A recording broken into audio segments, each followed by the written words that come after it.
जय हिंद बच्चों, हमने पिछले क्लास में पढ़ा था विज्ञान मापन और मात्रक को। जैसा कि आपने थंबनेल में देख ही लिया है कि इस वीडियो में हम जो है विस्तार से क्या देखेंगे, राशि और मात्रक को देखेंगे। देखिए, अब जितने भी नियम होती है, जितने भी राशि होती है, वो सभी भौतिक के नियमों में होती है। क्या होती है? जितने राशि हैं सभी भौतिक के नियम में होती है। तो भौतिक के नियमों में होती है, इसीलिए हम राशि को जो है जनरली हम कहीं भी राशि का डिफिनेशन नहीं देखते हैं। क्या इसका डिफिनेशन हम जनरली कहीं भी नहीं देखते। तो हमको क्या लिखा जाता है? भौतिक राशि। क्या लिखा जाएगा? हमको जनरली क्या मिलता है? भौतिक राशि के डिफिनेशन देखने को मिलता है। तो देखेंगे कि भौतिक राशि किसे कहते हैं। क्लियर? देखिए क्या बोला जा रहा है, तो हम इसमें देखेंगे क्या भौतिक राशि क्या है। क्या देखेंगे जी? भौतिक राशि क्या है। देखिए, भौतिक के नियमों को जिन पदों में व्यक्त किया जाता है, क्या लिखेंगे इसका डेफिनेशन? भौतिक के नियमों को जिन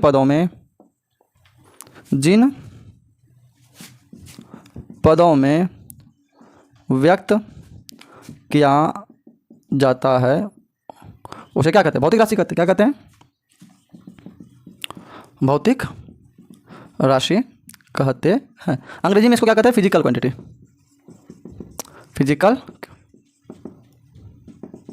फिजिकल क्वांटिटीज कहते हैं इसको। क्लियर? देखिए, अब भौतिक राशि में कैसे आता है, क्या क्या आता है? देखिए, तो भौतिक राशि के अंदर क्या आता है? लंबाई आता है। क्या आता है? लंबाई आ गया। क्या आ गया? क्षेत्रफल आ गया।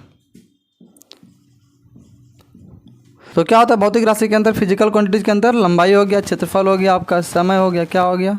समय हो गया, और द्रव्यमान हो गया। क्या हो गया? द्रव्यमान हो गया। और इसी तरह के बहुत सारी चीज़ें हैं जो कि आपको फिजिकल क्वांटिटीज में आती है। देखिए, तो भौतिक राशि कहने का क्या मतलब है?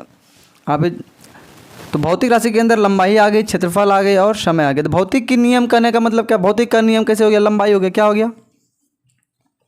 लंबाई है कि नहीं? तो लंबाई से हम किसी भी चीज़ को क्या करते हैं? मापते हैं। क्या करते हैं? मापते हैं। तो इसीलिए क्या बोला? भौतिक के नियमों को, भौतिक के नियम में क्या आती है? किसी चीज़ की लंबाई आती है, किसी चीज़ की दूरी आती है, तो उसको वो सभी चीज़ों को क्या कहते हैं? जैसे दूरी हो गया, किसी चीज़ की लंबाई होगी, वो सबको ही लंबाई ही कहते हैं। क्या कहते हैं? लंबाई ही कहते हैं। क्षेत्रफल हो गया, हमको किसी जगह का अगर हमको एरिया निकालनी है तो हम उसके लिए क्या करेंगे? क्षेत्रफल ही निकालेंगे। किसी काम को विस्तार जाननी है तो हम क्या निकालेंगे? क्षेत्रफल निकालेंगे। समय से यदि हम कोई काम करते हैं तो उसके लिए हमको समय की जरूरत होती है। ये सब भौतिक के नियम है। तो इस समय से लेकर इस समय, मतलब कि कोई काम करने में जो समय लगा, अर्थात समय वर्ड जो आती है वो क्या है? आपका भौतिक राशि है। द्रव्यमान हो गया, कोई आप वस्तु ला रहे हैं तो उसको आप कैसे नाम बताइएगा? कैसे? तो उस चीज़ के लिए हम द्रव्यमान शब्द का यूज करते हैं। तो यहाँ क्या हो गया? द्रव्यमान एक भौतिक राशि हो गई। क्लियर हुआ यहाँ तक? तो भौतिक राशि को क्या कहते हैं? Physical quantity. अब देखिए, भौतिक राशि कितने भागों में बढ़ती है? अब वो भौतिक राशि क्या हो गया? भौतिक राशि को दो भागों में बांटा गया। कितने भागों में बांटा गया जी? दो भागों में। बोलिएगा कौन कौन सा? पहला है आधारी राशि। क्या है? आधारी राशि। और दूसरा क्या है? व्युत्पन्न राशि। क्या है?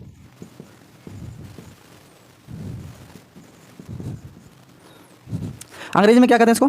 Basic quantities. क्या कहते हैं? BASIC, basic, QUANTITIES quantities. चलिए और देखते हैं इसको क्या कहते हैं? Derive quantities. क्या? Derived quantities. समझिए, व्युत्पन्न राशि और तो हम क्या देखेंगे कि आधारी राशि क्या है? आधारी राशि क्या होगा? वे राशि जिसे स्वतंत्र मानी जाती है, वह राशि जो स्वतंत्र मानी जाती है, जो स्वतंत्र मानी जाती है, क्या कहलाता है? आधारी राशि कहलाती है। क्या कहलाती है? आधारी राशि। आधारी राशि कहलाती है। या तो क्या कह सकते हैं? वह राशि जो किसी अन्य राशि पर निर्भर नहीं करती है। क्या? वे राशि जो किसी अन्य, इसका आप डिफिनेशन चाहे तो लिख लीजिएगा। वे राशि जो किसी अन्य राशि पर निर्भर नहीं करती है, क्या कहलाती है? आधारी राशि। हम क्लियर कर देंगे। अब व्युत्पन्न राशि क्या है? वे राशि जो आधारी राशि पर निर्भर करती है। क्या? वे राशि जो आधारी राशि के पदों में व्यक्त किया जाता है, या वे राशि जो आधारी राशि पर निर्भर करती है। लिखिए, वे राशि जो आधारी राशि के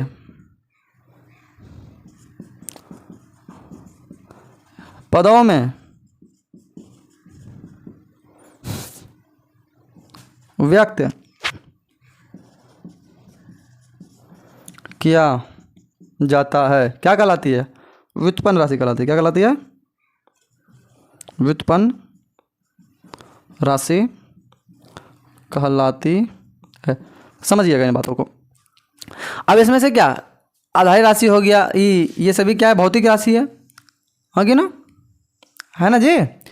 जब ये भौतिक राशि है तो इन्हीं को दो भागों में बांटा गया, इसी में से कुछ आधारी होगा, कुछ व्युत्पन्न होगा। तो अब देखिए इसी में से क्या, मान लिया लंबाई, इसमें क्या लेंगे? आधारी राशि के अंदर क्या आएगा? लंबाई आएगा। क्या लंबाई? लंबाई को किसे दिखाते हैं? एल से। बताइए एल किसी के ऊपर डिपेंडेंट है? अभी समझ में आएगी आपको। क्या लंबाई किसी के ऊपर डिपेंडेंट है? नहीं। 2 मीटर, 4 मीटर, 5 मीटर जो भी होगी लंबाई होगा। बिना अगर हम किसी भी चीज़ की लंबाई नापेंगे तो अगर मेरे पास लंबाई के मेजरमेंट के लिए कोई भी अगर यूनिट होगी, जैसे कि आपका स्केल हो गया, फीता हो गया, हाँ, तो ये सब में से कुछ भी होगा तो हम क्या करते हैं? लंबाई को माप सकते हैं। समय को देख लेते हैं। समय, क्या समय को नापने के लिए किसी दूसरे यूनिट इकाई की ज़रूरत है? जी नहीं। क्या देख सकते हैं? समय को सिर्फ हम घंटे, मिनट, ये सब में से किसी एक से नाप सकते हैं। क्लियर? उसी प्रकार से द्रव्यमान ले लेते हैं। क्या ले लेते हैं? द्रव्यमान। क्या लिए? द्रव्यमान। द्रव्यमान में सिर्फ केजी है। 5 केजी, 50 केजी कुछ होगा। इसको दिखाने के लिए किसी और चीज़ की ज़रूरत है क्या? जी नहीं। इसको दिखाने के लिए कुछ चीज़ की ज़रूरत नहीं है। अब देख लेते हैं हम क्षेत्रफल। क्या करते हैं? क्षेत्रफल को। तो ये सभी चीज़ें आपका क्या हो गया? ये हो गया आपका आधारी राशि जो किसी ऊपर डिपेंडेंट नहीं है। अब देखते हैं क्षेत्रफल आधारी राशि है कि नहीं। क्षेत्रफल क्या होगा?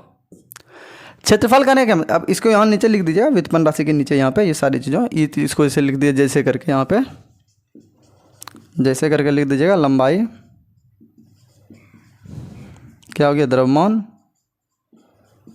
और समय ETC, इस तरह के लिख दीजिएगा। इसके नीचे जो भी हम यहाँ जो लिख रहे हैं इसको यहाँ लिख लीजिएगा। चलिए, क्षेत्रफल करने का मतलब क्या होता है बताइए तो? लंबाई गुना चौड़ाई। चलिए क्या होता है?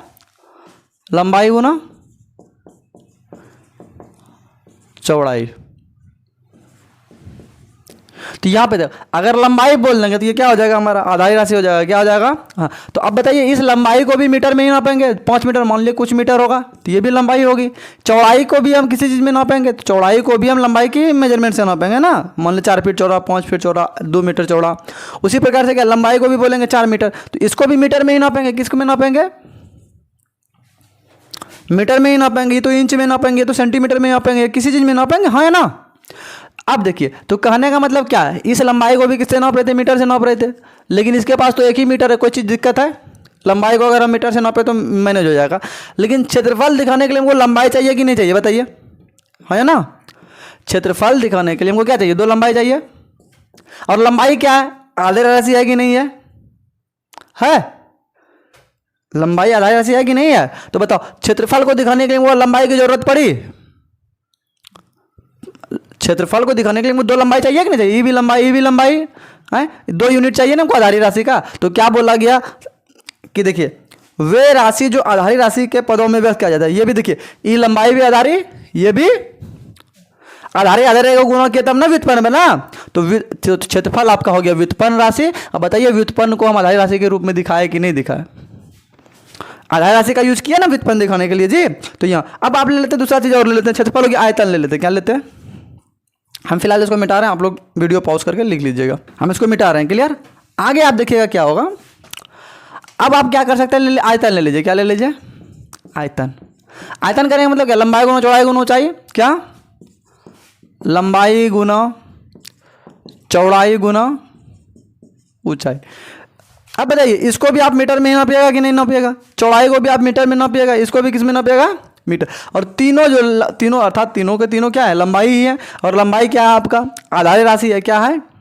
आधारी राशि है। लेकिन क्या ये जो आयतन बन रहा है तो 3 आधारी राशि को जोड़ के गुना करने से बन रहा है ना। तो बताइए आयतन जो है आपके आधारी राशि पर निर्भर है कि नहीं है? क्या बोला गया? व्युत्पन्न राशि में वे राशि जो आधारी राशि के पदों में व्यक्त किया जाए क्या कहलाती है? व्युत्पन्न राशि कहलाती है। बताइए आयतन जो है इसके पदों में, आधारी राशि के पदों में व्यक्त हुआ। हाँ, तो अर्थात क्या है? आयतन आपका क्या है? व्युत्पन्न राशि। चलिए वेग देख लेते हैं। वेग क्या है? वेग क्या है? विस्थापन बटे समय। क्या है? विस्थापन बटे समय। विस्थापन को किससे दिखाते हैं? एस, इसको किससे दिखाते हैं, टी से। मतलब अब इस विस्थापन मतलब ये दूरी, इसको किससे नापेंगे, मीटर से नापेंगे। समय को किससे नापेंगे, टी, समय से ही नापेंगे, घंटा किलो से। बताइए समय भी आपका आधार राशि हुआ कि नहीं हुआ, समय आपका आधार राशि हुआ, मीटर लंबाई आपका आधार राशि हुआ, दोनों आधार राशि मिलकर क्या बना रहा है, एक व्युत्पन्न बना रहा है। तो वेग क्या हो गया आपका, तो व्युत्पन्न क्या हो गया, डेराइव्ड क्वांटिटीज हो गया। क्या हो गया, डेराइव्ड क्वांटिटीज, मतलब कि व्युत्पन्न राशि हो गया। आयतन क्या हो गया आपका, डेराइव्ड क्वांटिटीज हो गया।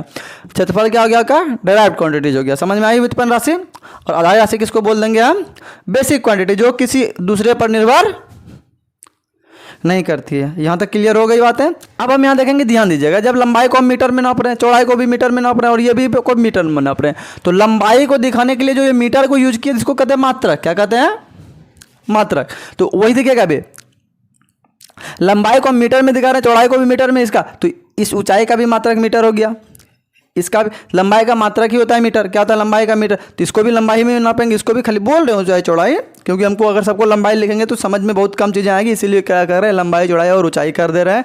इसी को हम क्या करते हैं, मीटर में दिखा रहे हैं, जिससे कि हम क्या करें, मीटर को क्या मात्रक कर देंगे। क्या कर देंगे, मात्रक।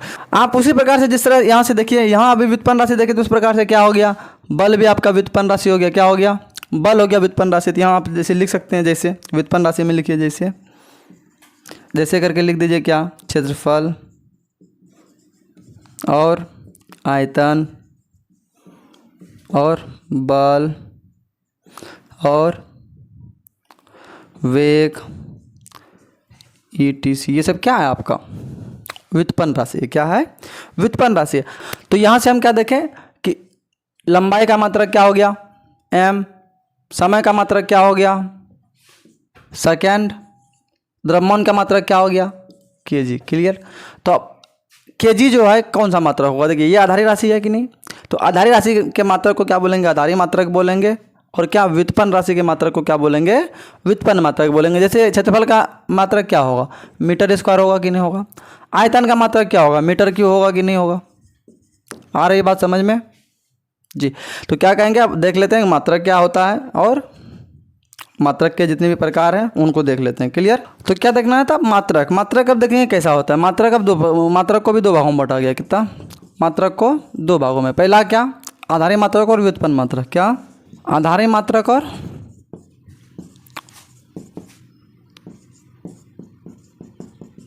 अंग्रेजी में इसको क्या बोलेंगे, बेसिक यूनिट। क्या बोलेंगे, बेसिक यूनिट। इसको क्या बोलेंगे,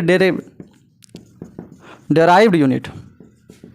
देखिए आप समझिए इसमें क्या होता है कि जैसे आपका आधारी राशि हुआ था मीटर, लंबाई हो गया था आपका, समय हो गया था और द्रव्यमान हो गया था। इस प्रकार से और सारी चीज़ें हैं जो कि आपका आधारी राशि के अंतर्गत आती है। तो हम क्या बोले थे कि आधारी राशि के मात्रक को आधारी मात्रक कहते हैं और व्युत्पन्न राशि के मात्रक को व्युत्पन्न मात्रक कहते हैं।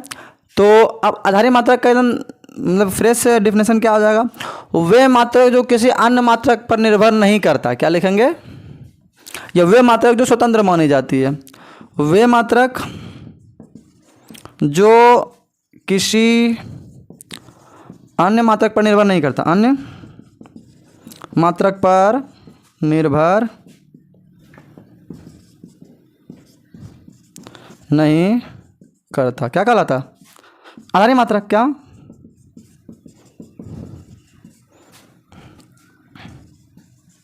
कहलाता है। जैसे अब लंबाई को कैसे नापिएगा, मीटर में नापिएगा ना।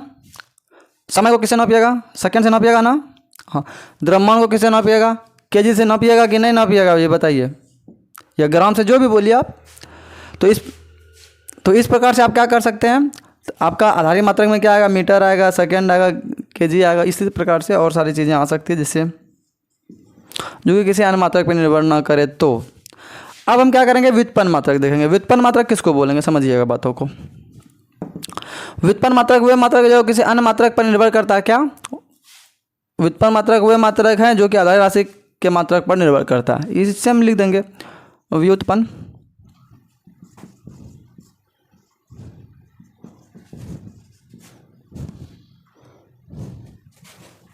इसके लिए लिखेंगे वे मात्रक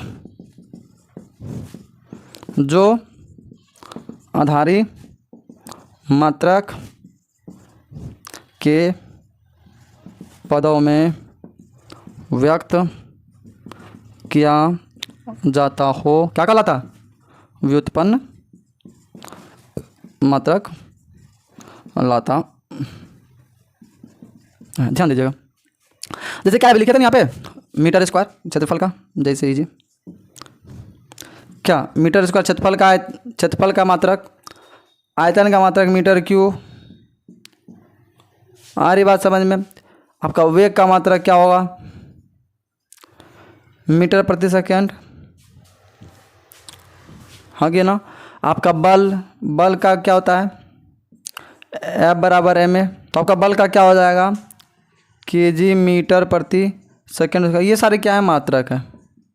तो ये सब मात्रक जो है वो कौन सा मात्रक हो गया आपका? बताइएगा आप लोग ही बोलिए। व्युत्पन्न मात्रक। आप कॉपी कलम लेकर के ही बैठिए, ये सारे को नोट करते जाइए।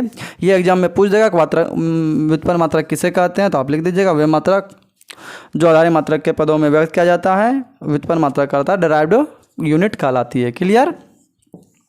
तो यहाँ से आपको ये समझ में आ गई कि मात्रक क्या है और राशि क्या है। अब देख, यहाँ तक हमने देख लिया था कि मात्रक और राशि क्या होता है। मात्रक को भी डिफाइन कर दिए थे और राशि को भी डिफाइन कर दिए थे।